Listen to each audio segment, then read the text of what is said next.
day 12 of my 33 Days of Metamorphosis video series. And today I have special guest, Kalayna Colibri. Hello. And I wanted to have Kalayna join me today because she has a unique perspective on the SoulFullHeart process that I've been talking about the last 33 days and the transformational places that it takes you, especially related to parts work. And Kalayna has been involved in this work off and on for the last almost 6 years. 6 years, wow. Yeah. So, and also being 30 has her own relationship to the process as well. Maybe we'll just start there. What do you want to say about that? Well, all of the times that I've needed to be away from the process, it's funny because it hasn't been totally away from the process because it's still lived in me even in those times, but those times were very sacred as a young woman, needing to be sovereign, independent. You're always sovereign and independent in this work, but there's something about striking out on your own and doing some form of lone wolf just to kind of find the adult.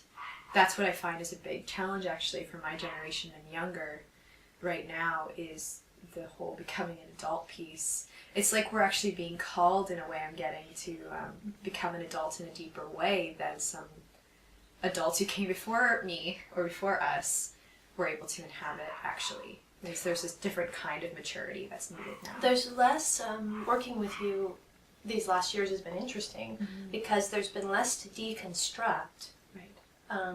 You know, other women I've worked with, you know, if they have a long-term marriage, they have a long-term career, they have much more 3D anchored, then it's so much about often letting go of some of these things and feeling that in the morning and the completion and the timeline collapse that this is, and the navigating with children. So in your case, you hadn't built up very much yet. No. You didn't have many 3D anchors. So if it hasn't been about deconstruction in that way, what has it been about?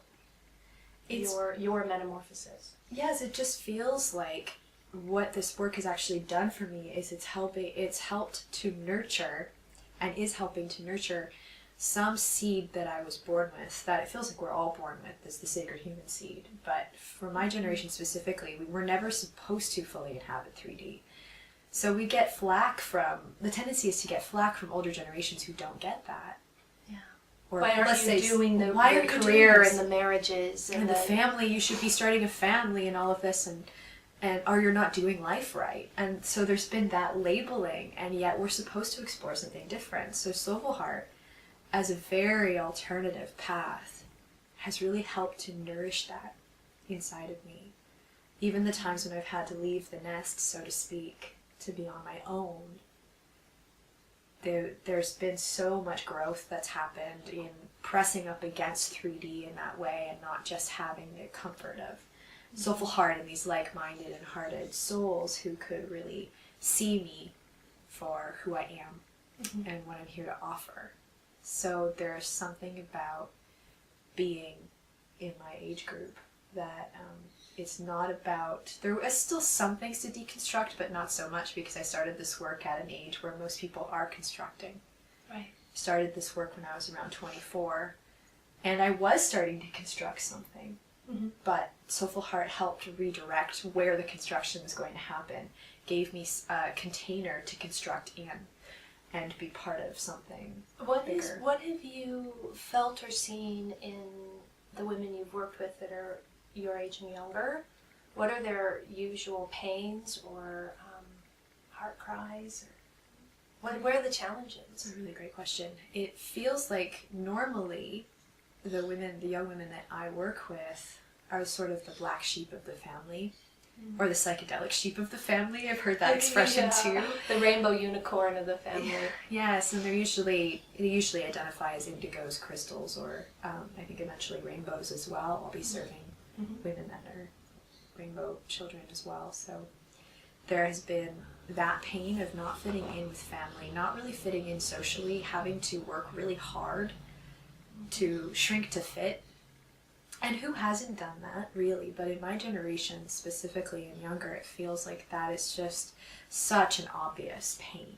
Yeah. Because we're not supposed to. We're actually supposed to be leading something different, not just going with what everybody else in our families or even our groups of friends are doing. It almost seems, too, like there's this acute consciousness of that. Yes. That starts young. Yes. This awareness, like, I do not belong in this family. And I don't belong here on this planet. I don't belong in 3D. Right. Is a really deep pain as well. Why can't I get on my feet financially? Why can't I find a career? Why do I not even want a career or a family? I mean, that really makes me stand out. Oh, wow. And it's painful. And to try and do all of this spiritual seeking, which really is a trying to get back home. I think a lot of us have very acute and upfront abandonment wounding, too. And so it's always a seeking in order to get back home to something. I feel like the how we hold it in SoulFullHeart is that the star seed is actually the inner child vibrating at a higher frequency. So the inner child, as you work with that, as you connect with that energy, mostly through working with the protector, so that you can even get access to the inner child, then the star seed reveals itself. I really experienced this with Kalayna, actually. Was that, wait, this doesn't feel like your inner child. This feels really like a star seed. A star seed energy it has that I don't belong here. I've been abandoned, and I feel like it's way more acute. There's less layers to overlay it. I think for maybe those over 30, there's more layers. And I think with disclosure of star being, reality coming, you were meant to have less layers over it. We're meant to help lead something that was always obvious to us, to help other people feel their layers. I think the hardest part about that, though, is really feeling deep compassion for the people who have, the souls who have needed to choose the layers, because we don't have as many. Yes. We're still pretty layered over, especially starting this work. You realize how many layers you have and that you needed, but it looks quite a bit different. But yes, it's challenging to be so aware of your star seed. Can you talk about your personal process related to, because I think this is acutely interesting to people, the starseed piece, a lot of people are resonating on it. So could you talk about your process with your starseed, getting access to it, working with your protector to get access? Right. Well, when my first protector came on the scene right away, he was more of a soul aspect than a 3D version of the inner protector, like you've talked about in the last few days. Yeah, what we call a gatekeeper. Yeah. We were calling it something different at the time. We were calling it a daemon at the time, but right away I got access to this because I had been so charged inside of me towards spiritual seeking and wanting a career in spirituality and not being interested in anything else, pursuing anything else. So I had to meet this energy, and he was calling himself Spartacus. So that right there tells you. I remember him. How intense he was. She would tell me that. She tells me now. Jelelle tells me now that she'd have to take salt baths after our sessions because his energy was just. It's like I was talking about the other day when I feel this grip from the gatekeeper, the protector part of people, and it's like, listen to me. That was kind of like that. I would feel. It wasn't like he was also wanting you to stay in the room. Yeah, it's not like that part of you was kicking me. It was just, please stay with me. With all this intensity, I need to get out. Yeah. And it was a lot. I mean, you can picture I was practically quaking sometimes going into sessions with all of the stuff that was rumbling up from him and the different layers of him. He eventually healed to Marcus, and then he healed to Sasha. And then I worked with these remember all these energies names? Because they were so, it was my beginning of the work. Yeah. And it was so memorable because it was so distinct when his energy would start to soften and he would change his name. And then he would be quite a bit softer. So that was just so magical. I was like, whoa, I have this inside me and with me at the same time. And it is pretty magical. fierce. Yeah. But his major tones were, I do not want her to have a regular job anymore. This is crap. And just like, I really want her to do this psychic medium author thing and intuitive coach thing that I've been trying to build with her, and it's almost hard to remember how intense his energy was, and yet there's a signature still there that I can feel. But well, that was part of your deconstruction then, was to feel that from a more humble place and then go into the feeling that was covering up. It was a deconstruction of what I was trying to construct. It was like dismantling the scaffolding that was starting to be built. So that we could actually look at it piece by piece. What is this really about? Because you have this aspect of you that actually hates people, which so often when you meet your inner protector, they really could do without people. Yeah. So how do they feel about you as a person? Is always... Usually they see you as a teenager. They usually do. Or a child. Yeah. Because it's easier for them to see you as something smaller than they are. And they've had to make you smaller in order to protect you. I feel that. I feel my gatekeeper actually helped me. If going back to the starseed, that's such a precious energy. Yes. In some ways it's even more precious than the inner child. And also your femininity, which is actually quite emotional too, organically emotional, so they protect that as well. So the starseed as your essence is that magic, that wonder of life. If you have a wonder about life, then you're more vulnerable, is how they feel it. And whether or not that's actually true, how can we really know if that's what's true if we haven't lived into that and seen what that actually holds? So there's a fear also of the pain of the starseed, sort of collapsing things in your life because you need to just feel it, and that would be like a big curtain coming down. Your current gatekeeper, and I'll link to an article that we wrote about gatekeepers so you can start feeling into that. I just want to say that I've been talking in this series a lot about the 3D protector, the inner protector, offered a guided meditation toward that. Upstream from that energy is what we're calling the gatekeeper, and its primary function, it's more fourth dimensional. It's less here.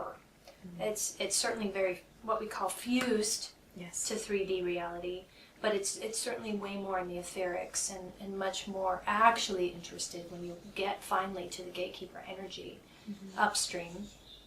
It's more interested in your metasoul, and I still haven't really taught about metasoul yet. We have lots of writings about it, but it's really guarding the access to all of your timelines that express out from your metasoul. So, everything from your Lemurian aspect to ancient Greece to Avalon. I mean, there's a lot to... It basically holds the keys, you could say, to the doors that open your past life recall. We don't see it as past life, we see it as in the now.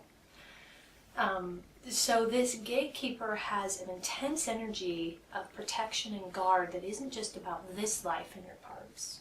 That's a big part of it, but also about the soul. And there's a lot of bleed-throughs that happen too, and it gets attached to them, feeling that they are life. So what do you want to say about your process with your gatekeeper? It has been, if you can imagine, the most intense, sometimes you're walking into the most intense fires, and then you're soaring with the eagles and the angels. So there's a big range there. I only just recently got to the flying part with her because it's been a walking out of reactivity, a lot of reaction to 3D life that actually hasn't been entirely her, but other parts of me too. Yeah. And yet, too, I mean, she doesn't like 3D life. It's not her dimension. These beings are from much higher dimensions than we can even imagine in some ways. And sometimes even for them to imagine because they've been so invested.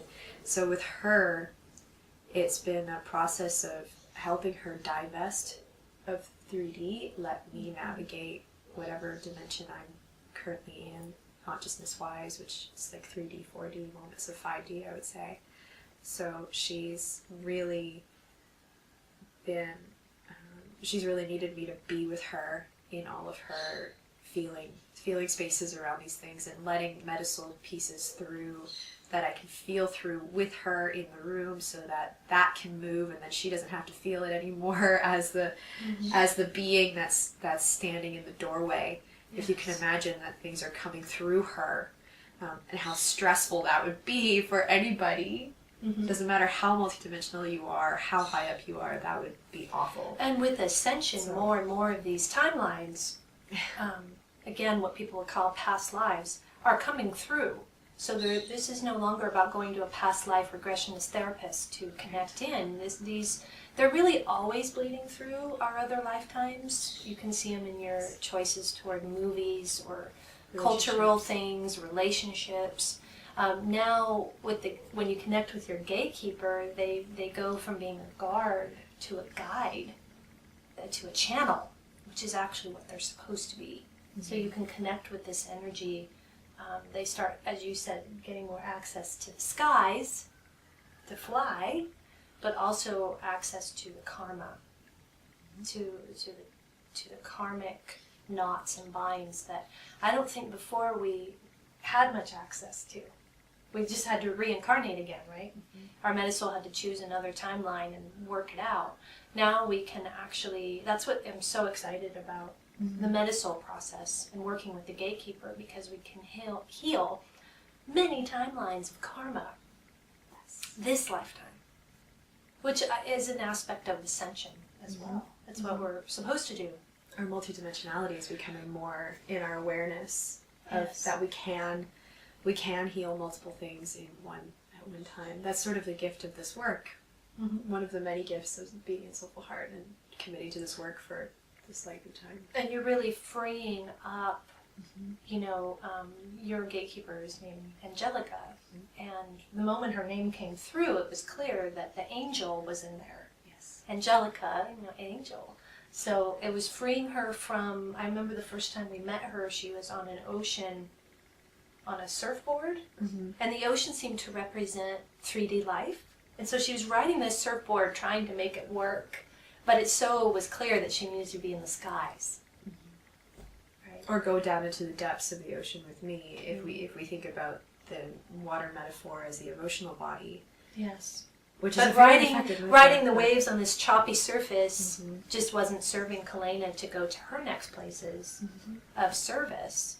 So freeing her from that board that she was anchored to. I think there was a literal, didn't we see it as like surfers? Chained to it or something. Yeah, the leash on the surfboard. Yeah. She couldn't get it off, kind of thing. Yeah, so you've really, where is she now? Well, now she's here. I very much feel her right here. Of course. But she's just mostly not here with me anymore. Actually, I feel her kind of advising me in all of the projects and alchemy we have going on right now. I feel her more from about here, and she kind of downloads things or tells me things and vibes to me different things, and sometimes I have to call her out still, like, what why are we going here? That must be you, what's going on, and just check in with her. Yeah. But most of the time I'd say she's in a much higher place than she was, in terms of actually feeling more of the angelic realms come alive for her again. And she feels more worthy of being around that energy. There's a lot of unworth that comes with these beings, because there's almost a way you could feel them as a fallen angel, or that's how they frame it. That's how they feel. They feel like they fell from grace, and so they've been condemned to this life that they're living through you, that she's lived through me.